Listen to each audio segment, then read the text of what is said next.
Selamat datang di channel saya Serangga Gatal. Jangan lupa di like dan subscribe-nya. Oke, kita mulai. Soul Murid. Semacam teknik terlarang kekuatan suci yang ekstrim, sekali dilemparkan, hampir tak terkalahkan, dan bisa membunuh roh musuh besar manapun. Wanita berbaju hitam lahir dengan pupil ganda yang langka, dan memiliki bakat bawaan. Membunuh banyak musuh. Juga menjadi pemimpin kelas 1 di antara para dewa. Pada saat ini, ketika dia menggunakan Soul Pupils, Futian di dekatnya mau tidak mau berubah warna dan segera mundur. Ledakan. Langit benar-benar terpenjara. Segel pembekuan ruang. Sosok penyeberangan Suyi ditekan, seperti ikan yang membeku dalam es.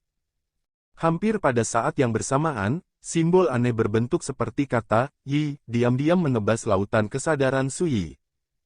Sudut bibir wanita berbaju hitam itu tampak bercahaya. Saya harus mengatakan bahwa kesulitan Suyi di luar dugaannya. Sayangnya, dia akan dikalahkan oleh dirinya sendiri. Futianyi juga menghela nafas lega, menatap Suyi dan tidak bisa menyembunyikan kegembiraannya. Selama Anda menekan bidat ini, Anda tidak hanya akan mendapatkan hadiah dari para dewa, tetapi bahkan memiliki kesempatan untuk merebut kekuatan reinkarnasi. King Xiao, Gong Yangyu, dan Jin Zuliu semuanya lega. Suyi ini terlalu menakutkan. Jika bukan karena Futianyi dan wanita berbaju hitam itu, mereka pasti sudah lama kabur, dan tidak akan berani melawan Suyi. Untungnya, dia dipukul oleh murid penghukum jiwa, dan dia ditakdirkan untuk gagal. Tapi saat ini, aku melihat sosok Suyi yang dipenjara muncul tiba-tiba. Ledakan. Langit yang tertutup rapat tiba-tiba pecah dan meledak. Dan Suyi seperti harimau dari sudut, naga yang mengantuk naik ke langit, dan melompat keluar. Kok bisa? Wanita berbaju hitam itu tiba-tiba mengubah wajah cantiknya. Mata jiwa yang menghukum sudah cukup untuk dengan mudah membunuh keberadaan peringkat Taixuan, bahkan dewa tak tertandingi seperti Futianyi tidak akan berani mengambil keunggulannya. Tapi sekarang, Suyi sepertinya tidak terluka sama sekali. Ini. Mata Futian menyusut tak percaya. Ledakan. Tanpa menunggu semua orang bereaksi, Suyi melintas dan mengayunkan pedangnya ke arah Gong Yangyu. Bulu Gong yang berhamburan, hanya menyisakan ruh dan jiwa. Naik. Rohnya meraung dan menikamkan tombak 6 keinginan di tangannya. Kekuatan para dewa terlarang dan mendominasi, terjadi di harta karun ilahi era ini, dan berevolusi menjadi 6 warna berbeda dari kecemerlangan yang menyilaukan. Di bawah satu pukulan, kekuatannya menakutkan tanpa batas. Tapi melihat buku karma muncul dari tangan kiri Suyi, dia menghancurkannya dengan keras. Dentang. Tombak Six Desires bergetar hebat dan terbang menjauh. Tidak enak. Jiwa Gong Yangyu hampir hancur karena syok. Pedang dunia menebas, langsung membunuh arwah Gong Yangyu di tempat. Semuanya terjadi begitu cepat sehingga sudah terlambat bagi anak baptis lainnya untuk membantu. Ketika mereka melihat adegan ini, semua orang tercengang. Anak Allah, terbunuh. Ini menggemparkan, tak terduga, dan bahkan sulit dipercaya untuk sementara waktu. Anak Tuhan. Keturunan para dewa. Dari domain dewa, dengan bakat melawan langit, Taoisme yang menakutkan, dan banyak cara. Siapa yang menyangka, sebelum gunung tinggi ini, menghadapi serangan sekelompok anak-anak dewa, Suyi masih cukup kuat untuk memanfaatkan peluang dan menebas dalam kemarahan seorang putra dewa. Terlalu menakutkan. King Xiao ngeri. Jin Chuliu menghirup udara sejuk. Keduanya ketakutan dan gemetar secara fisik dan mental. Wajah Futianyi menggelap. Wanita berbaju hitam. Mata penuh amarah. Kematian Ramyu juga di luar imajinasi mereka dan membuat mereka merasa tercekik dan tidak dapat diterima. Kitab sebab akibat. Mata Futian tajam, dan dia sekilas mengenali harta karun kekacauan di tangan Suyi. Semuanya, sudah waktunya Bita ini melihat kekuatan kita yang sebenarnya. Bagus. Wanita berbaju hitam itu memiliki suara yang merdu. Tiba-tiba keduanya menunjukkan kartunya. Futianyi mengorbankan kipas bulu emas, api ilahi kipas bulu itu terjadi, dan aura tabu mengejutkan dunia, hanya kekuatan yang dipancarkan, melebur kekosongan itu. Di tangan Futianyi, seperti memegang matahari keemasan. Epoch Divine Tracer, kipas pembakaran Dao. Kepala wanita berbaju hitam itu pecah, memperlihatkan gambar berdarah, yang menyebar di kehampaan, tiba-tiba seperti api penyucian berdarah terbuka, dengan gunungan mayat dan lautan darah, tulang-tulang itu seperti hutan, dan ada sosok iblis yang tak terhitung jumlahnya bersiul di dalamnya, seolah-olah mereka akan dibunuh, dan napasnya menakutkan. Harta karun ilahi zaman penjara darah. Pada saat ini, King Xiao dan Jin Zuliu tidak lagi ragu-ragu. King Xiao mengorbankan tangan angan-angan, diisi dengan miliaran cahaya ilahi, menyilaukan seperti air terjun cahaya bintang, menindas langit dan bumi gemetar, mengguncang 10 arah. Epoch Divine Tracer, Wando Urui. Lidah Jin Zuliu meledak menjadi guntur musim semi, memuntahkan seteguk cahaya, menggantung di udara, dan berevolusi menjadi piring dewa perak bundar, di dalam dewa piring, galaksi bergulir, matahari dan bulan terbalik. Epoch Divine Tracer, piring dewa matahari bulan. Dalam sekejap, keempat karakter tingkat dewa anak semuanya mengorbankan harta suci, dan kekuatan mengerikan membuat dunia seolah-olah mengantarkan bencana kiamat. Penonton di kejauhan semuanya membelah hati dan kantong empedu, jiwa mereka kesemutan, dan beberapa orang lemah dan lemah langsung lumpuh di tanah dan kehilangan kesadaran. Bahkan petinggi tingkat atas pun gemetar dan gemetar. Mengerikan. Melihat dari jauh saja, biarkan jiwa dan suasana hati mereka terguncang hebat.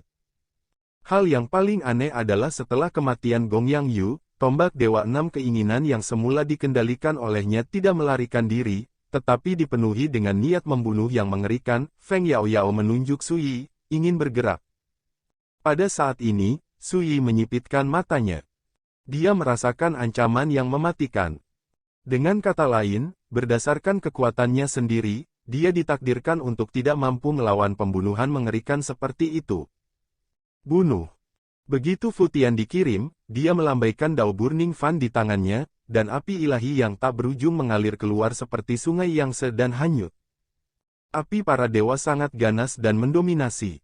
Sama-sama, burung Phoenix asli yang sepertinya bermandikan api ilahi naik ke langit, dan sepasang sayap mengaduk hujan miliaran api ilahi, mengguncang dunia.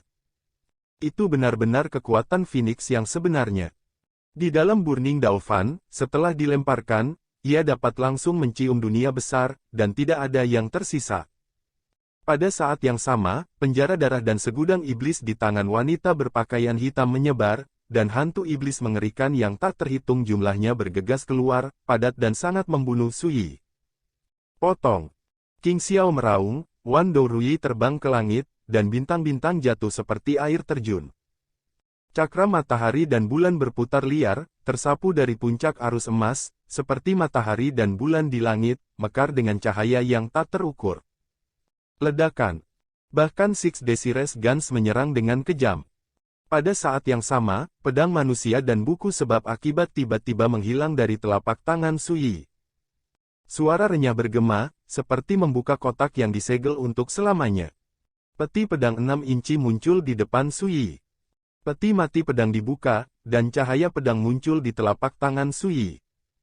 Itu adalah pedang 6 inci. Ramping sebesar jari, seluruh tubuhnya tampak seperti ukiran batu giok berwarna abu-abu. Ketika pedang Dao 6 inci meraung, pedang itu melayang di udara di atas kepala Sui. Kekuatan pedang menakutkan yang membuat langit bergetar. Lampu pedang yang bergulir jatuh seperti air terjun yang kacau, memandikan sosok tinggi Sui di dalamnya. Harta karun zaman itu menduduki peringkat ketiga dalam 9 rahasia kekacauan, senjata tak tertandingi yang lahir dalam kekacauan bawaan. Sehari sebelum kemarin, ketika membunuh arwah avatar Biksu Kayun yang melarikan diri, Sui menggunakan pedang dalam jarak dekat untuk menghentikan lawan dalam satu gerakan. Dan sekarang, dalam menghadapi penghancuran harta suci oleh banyak musuh besar, Sui tidak ragu untuk menggunakan bidak ini, yang disebut pedang ketiga pedang, oleh buku karma harta karun kekacauan. Ledakan. Api surgawi yang tak berujung menyapu, dan burung Phoenix asli berkibar keluar, terbungkus dalam api ilahi yang megah, dan datang ke arah Sui. Istirahat. Dengan pikiran Sui berbalik, pedang itu terbanting tidak jauh, ujung pedangnya miring, dan ki pedang yang kacau tergantung, membunuh Phoenix asli dengan meredakan. Api yang bergulung-gulung padam semua. Mudah mematahkan pukulan mengerikan dari Burning Dauphin. Hampir pada saat yang sama, kekuatan penghancur harta karun ilahi era lainnya telah tiba.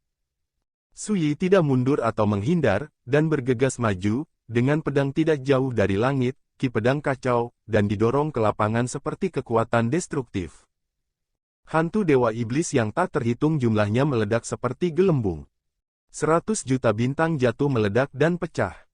Tombak 6 keinginan dikalahkan dan ditembakkan seperti anak panah dari seutas tali. Dari awal hingga akhir, pedang itu begitu dekat sehingga tidak ada yang bisa dipatahkan, dan pedang itu hancur sepenuhnya. Kekuatan ilahi semacam itu tidak ada taranya. Tidak mungkin. Fu Tianyi akhirnya berubah warna. Wanita berbaju hitam itu juga gemetar, matanya yang indah melebar, dan dia kehilangan suaranya. Mungkinkah itu harta rahasia kacau yang telah lama hilang di dekat pedang? Qing Xiao dan Jin Zuliu juga kaget. Ledakan.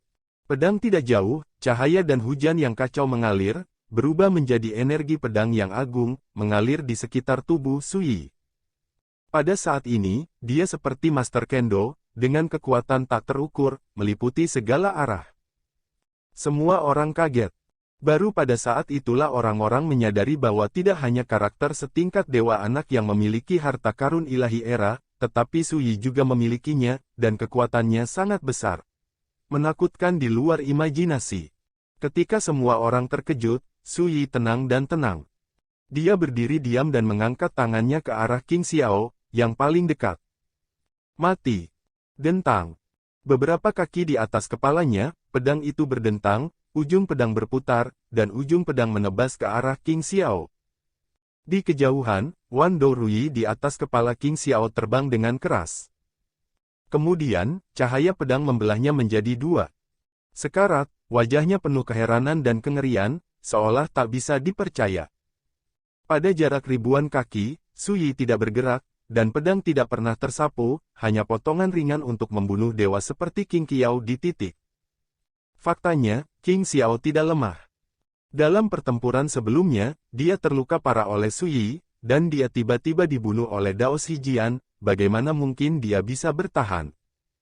Meskipun kekuatan Wan Dourui tidak dapat diprediksi, bahkan di tangan orang yang terluka parah seperti dia tidak dapat menahan pukulan pedang yang hanya jarak pendek. Disinilah kengerian pedang begitu dekat. Bahkan jika musuh jauh, ia seolah dekat. Setelah Gong Yang Yu, Qing Xiao meninggal. Ini adalah kematian tragis kedua anak dewa, yang langsung menimbulkan kehebohan di lapangan. Puan Yongye, dia benar-benar datang siap, haha, senang. Li Sehu berteriak girang, tidak menyembunyikan kebahagiaannya sama sekali. 5 karakter tingkat anak dewa dikirim bersama, dan mereka masih menggunakan harta karun zaman itu, dan 2 orang mati satu demi satu. Tuan Yongye, dia, memang terlalu kuat, hilang. Maniak pedang penuh dengan kekaguman. Rasanya seperti keajaiban. Dibandingkan dengan mereka, pembangkit tenaga listrik besar dari Immortal Dao di Gunung Suci Lingqiao semuanya ketakutan dan ngeri. 81 pembangkit tenaga listrik tingkat Taihe binasa. 18 Kaisar Taixuan meninggal. Sekarang, apakah karakter anak dewa itu akan ketinggalan? Jika ya, kini, Xuanzong, dan yang lainnya tidak bisa tidak bergidik memikirkan konsekuensi seperti itu, menyebabkan Ling Ling bergidik. Di medan perang, setelah memenggal Qing Xiao, Su Yi menembak lagi tanpa ragu-ragu. Pedang itu berputar tidak jauh di atas kepalanya, dan bila pedang itu tiba-tiba mengarah ke aliran emas. Tidak enak. Jin Zuliu ngeri dan mencoba yang terbaik untuk mendesak Pandewa Bulan Matahari. Dentang. Jin Zuliu mengalami serangan balasan dan batuk seteguk darah.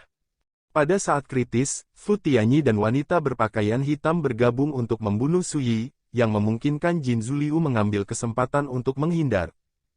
Namun, dia tidak berani tinggal lebih lama lagi, dia kabur saja. Adegan ini mengingatkan Su Yi bahwa ketika dia berada di reruntuhan Istana Naga, ketika Jin Zuliu menyadari ada yang tidak beres, dia juga meninggalkan Qing Qiao dan Qing Wu dan melarikan diri. Sebelumnya. Dan kali ini, Jin Zuliu lolos. Namun, Su Yi tidak akan melepaskannya kali ini. Ledakan. Su Yi melakukan serangan yang kuat, mengalahkan serangan Fu Tianyi dan wanita berbaju hitam, lalu mengambil napas dalam-dalam dan mencoba yang terbaik untuk menjalankan pedang. Tembak. Pedang mengeluarkan suara dengungan yang aneh dan tiba-tiba menghilang. Saat berikutnya, Jin Zuliu, yang telah melarikan diri ribuan mil jauhnya, muncul di atas kepalanya. Emas tercengang. Pada saat kritis ini, dia mengeluarkan raungan keras dan mencoba yang terbaik untuk memobilisasi cakram matahari dan bulan, yang tidak berbeda dengan berusaha mati-matian. Dentang.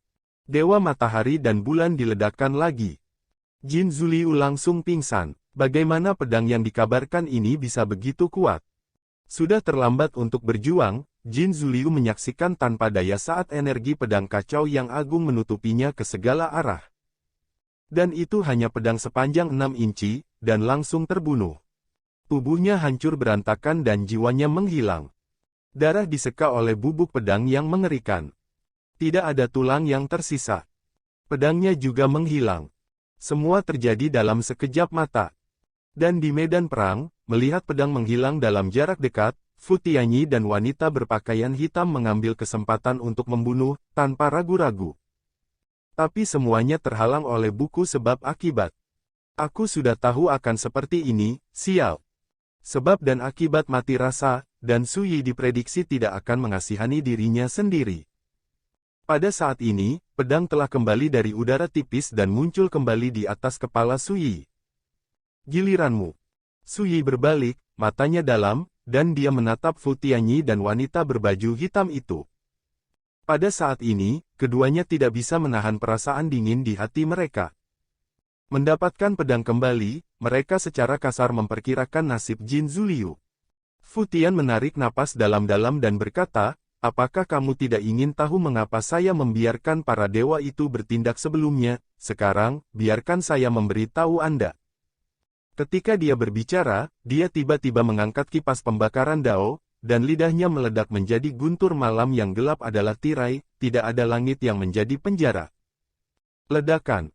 Mata Su Yi menyipit, dan dia segera menghentikannya. Pergi. Dentang. Kipasnya diledakkan. Fu Tianyi batuk darah. Tapi dia mencibir, terlambat. Ledakan. Suara itu masih bergema, dan dunia yang gelap ini telah mengalami perubahan dramatis. Kekuatan terlarang ilahi yang tak terhitung jumlahnya muncul, berubah menjadi rantai ilahi yang padat, menutupi Su Yi ke segala arah seperti penjara. Su Yi menggunakan pedang tidak jauh untuk terus menembak, membelah lapisan rantai padat, tetapi dalam sekejap mata, rantai yang rusak ini dipulihkan. Ini seperti hidup. Adegan aneh itu membuat penonton gelisah. Bagaimana ini bisa begitu menakutkan? Jika Anda melihat ke bawah dari langit, Anda dapat menemukan bahwa sangkar yang menjebak Su Yi berbentuk seperti altar raksasa dan dibangun dari rahasia Shinto yang tak terhitung jumlahnya. Pola. Selain itu, penjara ini mengaum, melepaskan kekuatan yang sangat terlarang, menyebabkan langit dan bumi terdistorsi dan runtuh, dan kedalaman langit terbelah keretakan ruang waktu. Napas seperti itu membuat orang ketakutan, dan mereka memiliki ketakutan dan kecemasan yang kuat. Bagaimana larangan ilahi ini memiliki efek yang luar biasa. Pada saat ini, Qini, Xuanzong, dan kepala sekolah lainnya tidak bisa tidak terpana.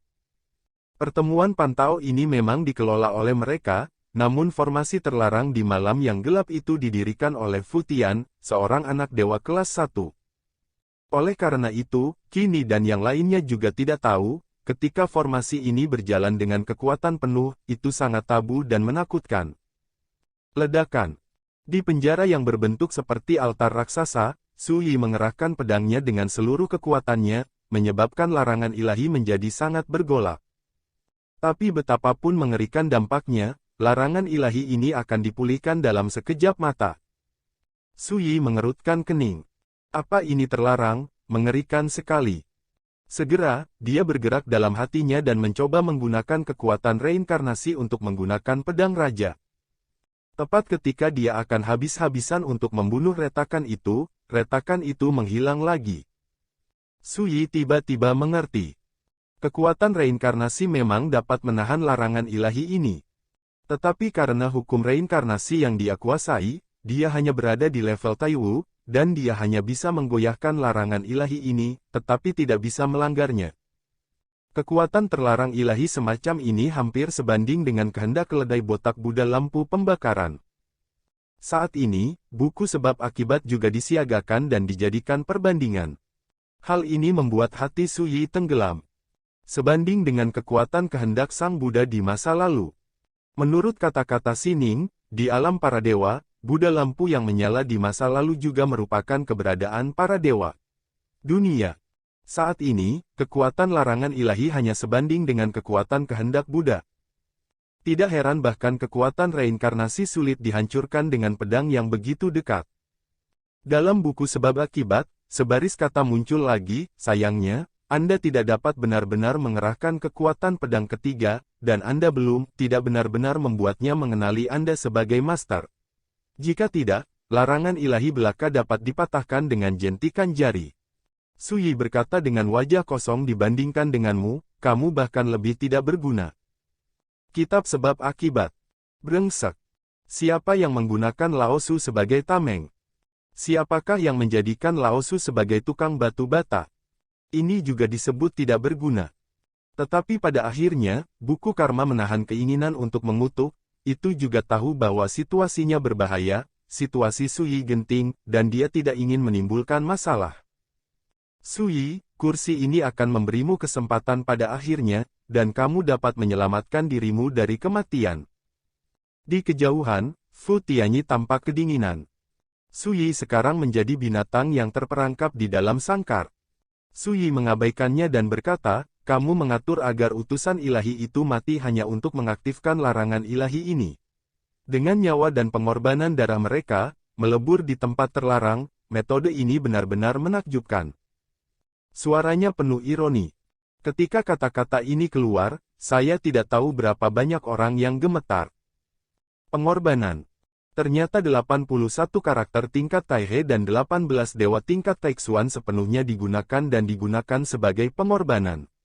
Untuk mengaktifkan kekuatan terlarang. Pada saat ini, orang akhirnya mengerti mengapa sebelumnya, ketika Su Yi membunuh lawan-lawan itu, Fu Tianyi dan karakter anak dewa lainnya tidak pernah datang untuk menyelamatkan. Karena di mata mereka, yang mengabdi hanyalah pengorbanan. Kini, Xuan Zong dan kepala sekolah lainnya juga berubah warna, dan mereka terkejut dan marah. Mereka juga tidak tahu itu. Memesan pemotretan karakter. Perlu dicatat bahwa 81 agung tingkat harmoni tertinggi semuanya berasal dari raksasa abadi utama mereka, dan mereka adalah tetua sekte mereka. Ketika mereka mengetahui hal ini, Kini dan yang lainnya tidak bisa menahan perasaan dendam di hati mereka, karakter anak dewa itu sepertinya membantu mereka menghadapi Su Yi. Sebenarnya, mereka tidak menganggapnya serius sama sekali. Tidak heran guru mengirim surat agar saya waspada terhadap Fu Tianyi agar tidak digunakan, itu benar-benar masuk akal. Kini menggertakkan giginya diam-diam. Tapi melihat ekspresi acuh tak acuh Fu Tianyi, dia berkata dengan dingin, kursi ini mengatakan bahwa darah mereka tidak akan tertumpah dengan sia-sia, dan sekarang, kursi ini untuk mereka. Membalas dendam, bukan. Suara menyebar kemana-mana.